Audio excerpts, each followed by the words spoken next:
کہ رسول اللہ صلی اللہ علیہ وآلہ وسلم نے جب آپ خانہ کعبہ کا طواف کر رہے تھے تو آپ نے اللہ کی قسم کھا کر یہ فرمایا بلا شبہ اللہ کی حضور تیری اتنی بڑی عظمت ہے اس گھر کی، یہ اللہ کا گھر ہے، لیکن انسانی جان کی حرمت اس سے بھی افضل ہے، اللہ اکبر، اللہ اکبر، اس سے بھی افضل ہے، بہت بڑی بات، بہت بڑی، اس لیے کہ یہ دنیا میں کسی انسان کو یہ اختیار نہیں دیا گیا کہ وہ کسی کی جان لے، یہ صرف ایک ذات ہے۔ ڈاکٹر صاحب میں چاہوں گا کہ یہ آپ دہرا دیجیے اس بات کو، کیونکہ خانہ کعبہ کی تکریم، عظمت اور عزت کا جو احساس نہیں بلکہ یقین ہمارے دلوں میں موجود ہے، یہ انسانی حرمت کے حوالے سے آپ یہ کتنی بڑی بات ارشاد فرما رہے ہیں۔ نبی کریم صلی اللہ علیہ وسلم کا یہ ارشاد ہے کہ انسانی جان کی حرمت اس سے بھی بڑھ کر ہے، خانہ کعبہ سے بھی، اس لیے کہ وہ، اس لیے آپ فرمائے کہ اس کی مال، اس کی عزت، اس کی آبرو، اس کی جان حرام ہے تم پر۔ اللہ، اس لیے حدیث شریف میں بھی آتا ہے کہ سوائے 3 یا 4 بنیادی چیزوں کی کسی کی جان نہیں لی جا سکتی،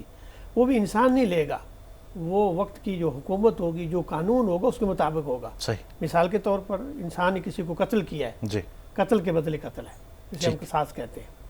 اب وہ بھی یہ ہے کہ میں اٹھ کے کسی کو نہیں ماروں گا، بلکہ ایک عدالت کے اندر شہادتوں کی بنیاد پر یہ جب طے ہو جائے گا تو وہ اس کی جان لی جائے گی۔ ٹھیک ہے، لیکن اگر کوئی آدمی معاف کر دیتا ہے تو یہ قرآن میں کہتے ہیں کہ یہ ایک بہت نیکی کا کام ہے، یعنی اس کی بھی ساتھ میں اس کی تلقین کر دی اس کی ہے، تلقین انکریج کیا ہے اس انکریج حوالے کیا سے ہے۔ کہ معاف کر دیں۔ مطلب ہے کہ مطلب ایک قتل عمد ہے، ایک قتل خطا ہے۔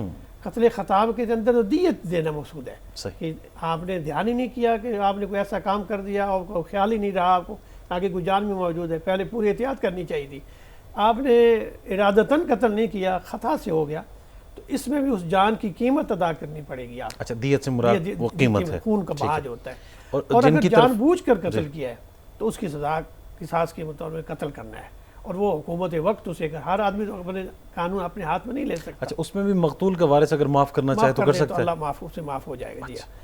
جی، دوسری چیز ہے کہ کوئی انسان شادی شدہ ہے اور وہ بدکاری کرتا ہے تو اس کے لیے پھر رجم کی سزا ہے، وہ بھی حکومت وقت دے گی۔ تیسرا کوئی دین سے پھر جاتا ہے، مرتد ہو جاتا ہے، تو یہ 3 ایسے پہلو ہیں جن پر کسی کی جان لی جا سکتی ہے، اس کے علاوہ کسی کی جان نہیں لی جا سکتی۔ قرآن نے منع کیا ہے وَلَا تَقْتُلُوا النَّفْسَ الَّتِي إِلَّا بِالْحَقِّ، حق سے مراد یہی ہے جو جن پر حق آپ کا ہے کہ انہیں قتل کیا جائے، اس سے مراد وہی ہیں جن کے یہ برائیاں ہوں گی۔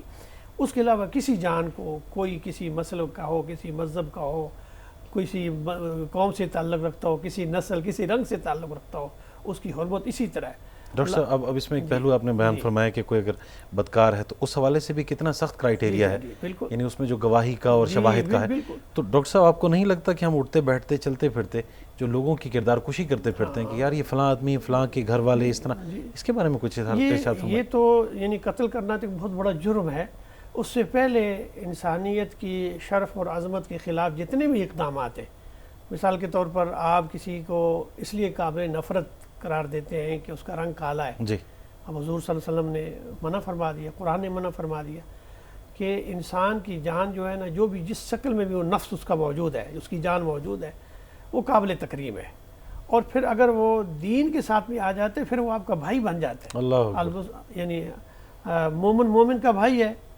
اسی طرح وہ اس کے مال، جان، عزت و آبرو کی حفاظت کا ذمہ دار ہے، اس پر حق ہے، ایک مسلمان پر دوسرے مسلمان کے حق ہے، ایک انسان کے دوسرے انسان پر حق ہے۔ اس حوالے سے کوئی بھی ایسا قدم جس سے شرف انسانیت کے خلاف آپ کوئی بات کریں گے، جیسے آپ غیبت کرتے ہیں، بہتان کا نام، آپ دیکھیں بہتان، غیبت تو یہ ہوتی ہے کہ اس میں برائی موجود ہوتی ہے، پھر بھی منع فرمایا، اس لیے کہ آپ ایسے لوگوں میں اس کا تذکرہ کر رہے ہیں جو اسے پتہ چلے گا تو وہ اسے پسند نہیں کرے گا کہ میری برائی کرے، حالانکہ اس کے اندر غیبت ہے، اور اگر آپ ایسی بات کا تذکرہ کر رہے ہیں، اس کی طرف بات منسوب کر رہے ہیں کہ اس میں وہ برائی ہے ہی نہیں، تو یہ بہتان ہے، اللہ اکبر، اور بہتان کے لیے 80 کوڑوں کی سزا ہے شریعت کے اندر، کیا، اور ولا تکتموا الشہادۃ ابدا، اور پھر اس کی جو ہے نا، اس کی شہادت بھی ہمیشہ قبول نہیں کی جائے گی، وہ قابل اعتبار نہیں ہے، جس کو 80 کوڑے لگ گئے، کیونکہ وہ جھوٹا آدمی ہے، اور ایک یعنی ایسے انسان کی توہین کر رہا ہے جس کے اندر یہ برائی ہے ہی نہیں، اور جس میں برائی ہے پھر بھی غیبت کر رہا ہے، اس سے بھی منع فرمایا ہے کہ اپنے مومن بھائی کا جو ہے جس سے مردار کا گوشت کھانا ہے، مسلمان بھائی کی غیبت کرنا مردار گوشت کھانے کے برابر ہے، اتنا سخت نفرت کیا گیا ہے، اس لیے کہ یہ معاشرے میں اصل میں انسان جو ہے دوسرے کو ڈیگریڈ کر رہا ہوتا ہے، اس کے ساتھ نفرت کر رہا ہوتا ہے، اور یہی آگے بڑھتے بڑھتے حسد کی بیماریوں پر آپ دیکھیں قتل و غارت ہوتی ہے۔ اسی طرح معاشروں کے اندر جو ہے وہ قابل نفرت مواد، تشدد، انتہا پسندی، یہ رویے جب بڑھتے جاتے ہیں تو معاشرے میں فتنہ و فساد پیدا ہوتا ہے۔ اور پھر قرآن کہتے ہیں وَالْفِتْنَةُ أَشَدُّ مِنَ الْقَتْلِ، فتنہ فساد قتل سے بھی زیادہ خطرناک ہے۔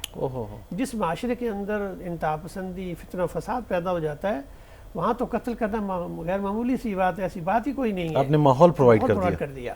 اس لیے وہ معاشرہ پرامن معاشرہ نہیں قرار پاتا، اس کے اندر کبھی سکون نہیں آ سکتا، ہر وقت افراتفری رہتی ہے، بدامنی رہتی ہے۔ جس معاشرے میں بدامنی ہوگی نہ وہاں معاشرتی اکائیاں آگے بڑھیں گی، نہ معاشی نہ سیاسی۔ اس لیے قرآن کہتے ہیں کہ وَالْفِتْنَةُ أَشَدُّ مِنَ الْقَتْلِ، فتنہ قتل سے بھی زیادہ شدید ہے۔ اس لیے دین اسلام آئے ہی اس لیے ہے کہ یہ فتنے کو ختم کر دے اور لوگوں کو اسلام میں داخل کر دے۔ اس لیے دنیا میں جتنے بھی فتنے تھے رنگ اور نسل کے، اسلام نے اس کو ختم کر دیا اور فرمایا کہ اللہ کے نزدیک محبوب وہ ہے جو تم میں سب سے زیادہ پرہیزگار ہے۔ یہ اصول ہمارے سامنے رکھ دیا۔ پھر دیکھیے حضور صلی اللہ علیہ وسلم کی حدیث مبارکہ ہے اور ہم ہر بچے کو ذہن میں ہے کہ المسلم من سلم المسلمون من لسانہ و یدہ، مسلمان وہ ہے جس کی زبان سے، جس کے ہاتھ سے دوسرے مسلمان محفوظ ہو جائے۔ ایک حدیث کے الفاظ یہ ہے کہ جس کے ہاتھ اور زبان سے دوسرے انسان محفوظ ہو جائے۔ صحیح۔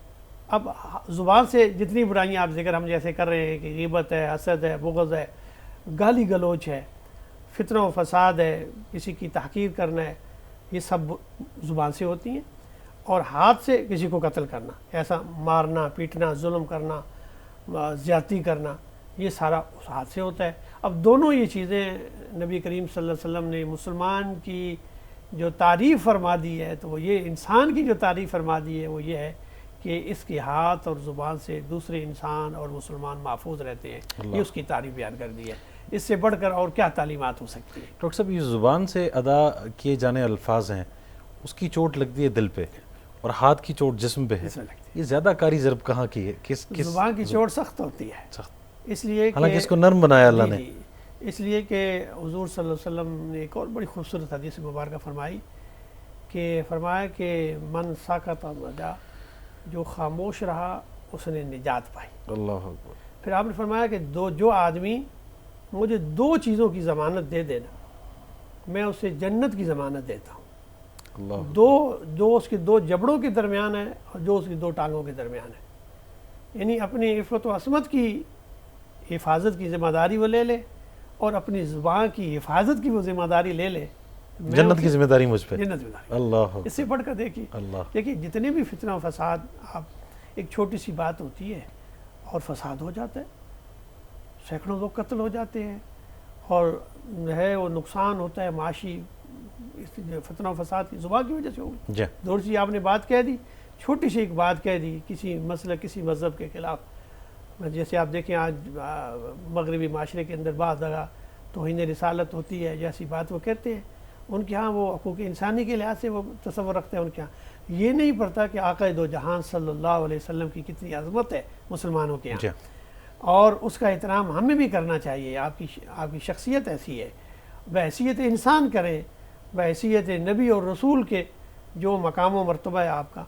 تو اس میں کون سی ایسی بڑی بات ہے کہ اگر آپ اعتراف کر لیتے ہیں، چہ جائے کہ آپ توہین کریں، اس کا نتیجہ کیا ہوتا ہے کہ پھر امت مسلمہ کے اندر جذبات آتے ہیں اور خود مسلمانوں کے اندر نادان جو ہیں اپنے ملک کے اندر وہ تباہی و بربادی شروع کر دیتے ہیں۔ تو یعنی یہ دیکھیے نا، یہ زبان کی ایک وجہ سے ہوا، اس کی ایکشن کی وجہ سے ہوا۔ اسی طرح آج ہمارے معاشرے میں چھوٹی سی ایک بات ہوتی ہے محلے کے اندر، ہمارے معاشرے میں اس میں فتنہ و فساد کھڑا ہوتا ہے۔ ڈاکٹر صاحب، ہم یہیں سے بات کو آگے بڑھائیں گے، ایک مختصر سے وقفے کی جانب بڑھنا ہے۔ دوستو، آپ ہمارا یہ پروگرام دیکھ رہے ہیں علامہ اقبال اوپن یونیورسٹی سے، نور بصیرت پروفیسر ڈاکٹر حافظ محمد سجاد صاحب ہمارے ساتھ تشریف فرما ہے۔ ہم بات کر رہے ہیں انسانی جان کی حرمت سے متعلق۔ ایک مختصر سا وقفہ، لوٹ کے آئیں گے تو مزید بات ہوگی۔